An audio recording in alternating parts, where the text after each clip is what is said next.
Hey guys, no, good morning, good morning. Ito nga pala yung mga bata ko, no, pinalatag ko na yung plate para maganda yung pag-atras ng trailer.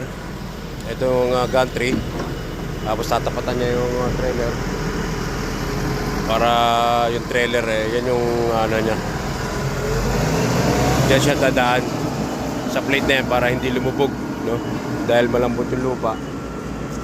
Malambot kasi itong mga lupa na to, so lalagyan ng plate para hindi lumubog yung gulong at hindi tumagilid para iwas disgrasya. Yan ang tamang procedure dito sa aming ginagawa ng railway, no, para sa erection namin bukas. So preparation kami ng plate para sa tutungtungan ng segment ng trailer. Kasi mabigat-bigat yung trailer ano, pakita ko sa inyo guys. So ayan, ito yung plate, malapad dyan, tapos makapal. Ayan, saktuhan lang yan.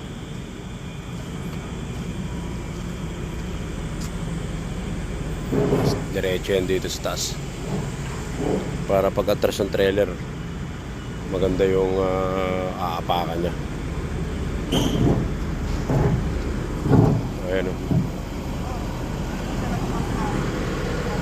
So ayan guys, good morning sa lahat, good morning. Time check 1:30. Ang oras po natin 1:30. So ayun na nga, pinaayos ko na itong plate para bukas sa erection namin.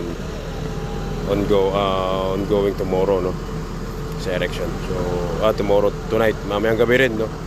So ayan, good morning sa lahat, and blessed Thursday everyone. God bless po, magdasal po lagi. Thank you for watching.